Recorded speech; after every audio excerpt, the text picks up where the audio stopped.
On this adventure with Lukimyu, Denise and I head out to Hardy Lagoon. We pick up our friend Tim and we explore a 9-month-old shipwreck. So we're off to Hardy Lagoon and Bait Reef, the nearest nice location on the outer reef to the Whitsundays, for a couple of days. Only two. Two, maximum two. Because we have to pick up Tim. We do. Tim's arriving on the 15th, and I think it's the Saturday the 13th today. Does that sound right? Yeah. But we don't have a lot of wind this morning. We've only got, at the moment, call it 5 knots of apparent wind, and we're doing about 5.7 knots, so with the engines running, so We may be driving there. could be driving there.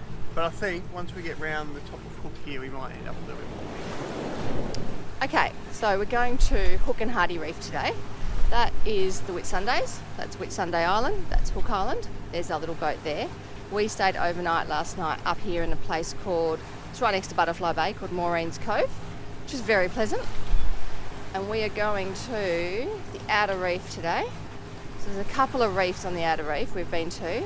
There's Black Reef, Hook and Hardy Reef, and then there's Bait Reef. Bait Reef is very set up for sort of like day charters, and it's got lots of buoys in it that we don't really like very much. So we're going to go around here and go into Hook Reef,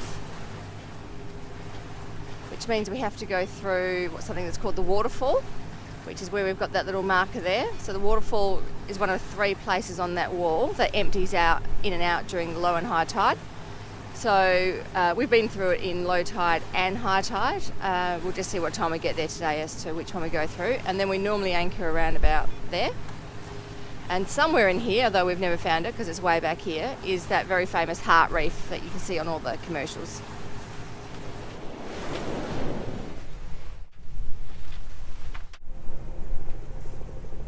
We are about to enter Hardy Lagoon. It's 58 metres in depth, and a few metres that way, shallow water reef.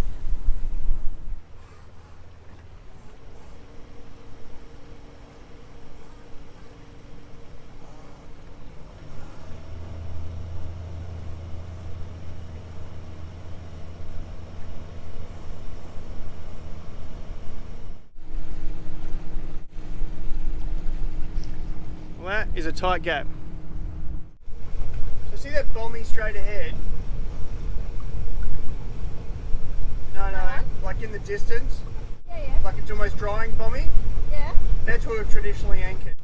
I'm not fast, wherever you like. What's the depth here?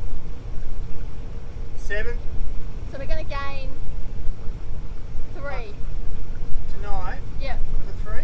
3. Okay. Welcome to Hardy Lagoon. Beautifully done, baby. You can see the pontoons in the distance. Helicopters taking off. But tonight, we'll be alone. Pretty spectacular.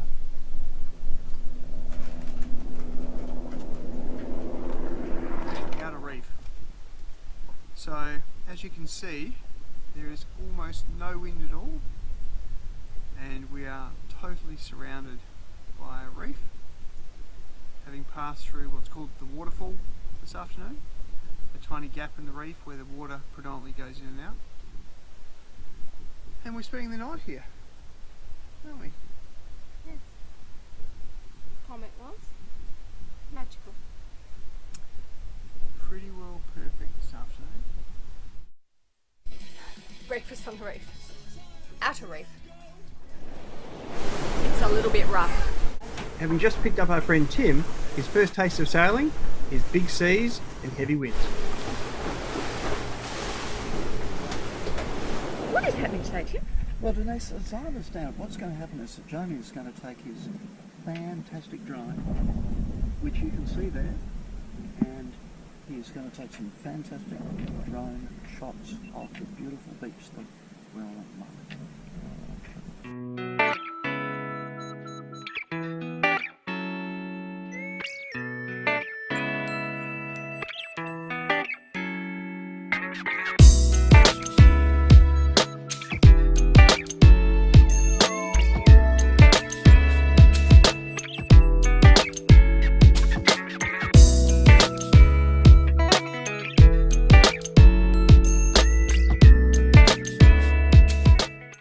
There's a lot to do every morning before we set sail. We need to bring the swim ladder up so it doesn't bang, put the safety rails back over the steps, head up onto the top deck and undo the sail bag, which we zip up every night to stop rain collecting in the sail.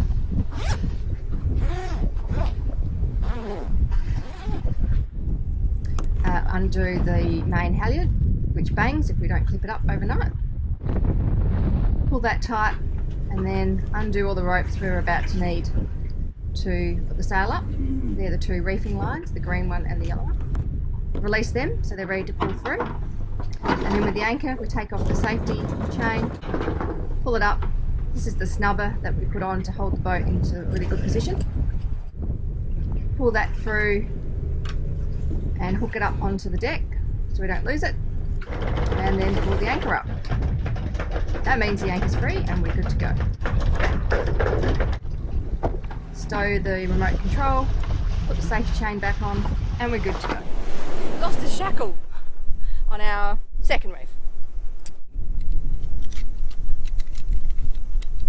However, it's fixed. All good?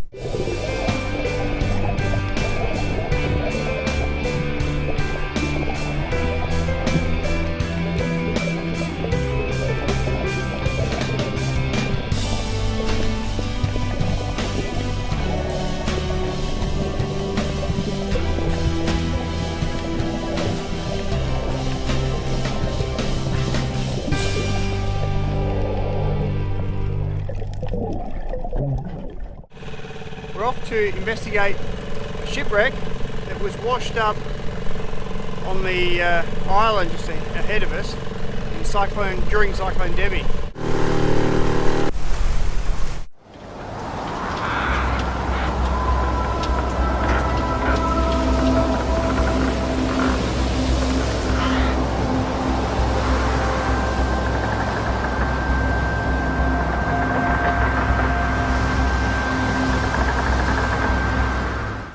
On Tim's last night, we shone our torches into the water and the fish just went berserk.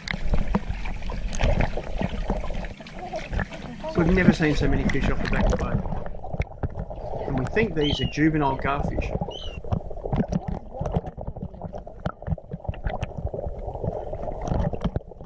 How did I meet Jamie? Well, at the time I worked part-time as a scooter instructor, as I think all of us did. And I think the first time I met you was on an advanced course, was it not? And we were down at Victor Harbour. Were you a student, Daniel? I was a student doing the advanced course.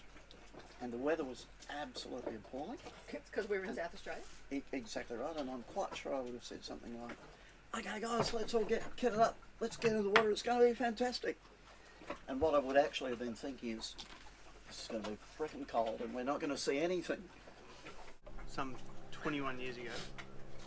So what Tim said is, look guys, because the water's so cold, what we want to do is change over our tanks and we'll get right back in there straight away so we can get out and get warm again. That'll be right. And we've all gone, yeah, this sounds like a great idea. And I'm changing my tank over thinking, it is so cold, I want to kill myself.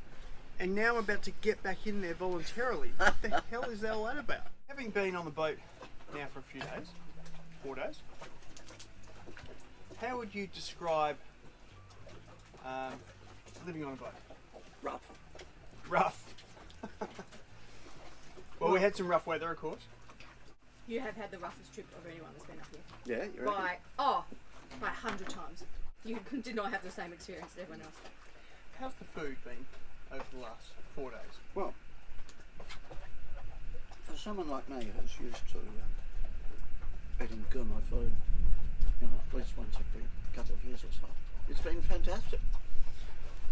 No, it's been really nice. And having seen some rough weather, what do you think of our idea of heading off, which may entail, you know, thousands of nautical miles across oceans? Well, I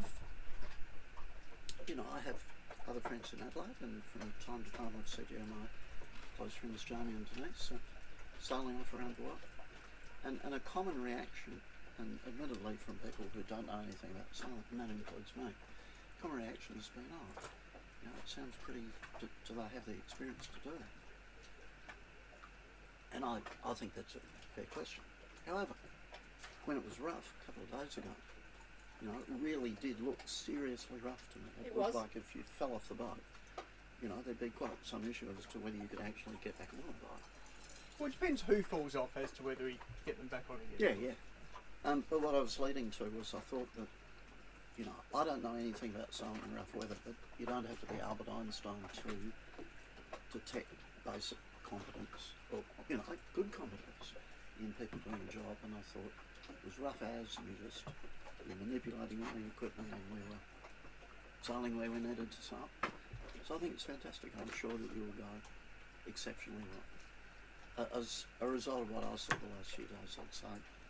Except for potentially first aid situations, which you saw were tenuous at best. I did notice that when, you know, an operation needs to be performed without anaesthetic, but really suddenly... The key word there is without anaesthetic. Yeah, what appears to be a modern situation really reverts to what it would have been like in Captain Cook's time. Like, you knock the guy on the head with a hammer and put his foot on the table and saw off the end of it. That would have been an excellent solution. You know, I'll be sad to see you sailing overseas, but it's a fantastic adventure. On the next adventure with Lukimyu, we run into engine trouble at sea, sail from the Whitsundays to Bundaberg, come across a banded sea snake, and sail over a fence. If you like this video, please give it a thumbs up, subscribe, and share it with your friends.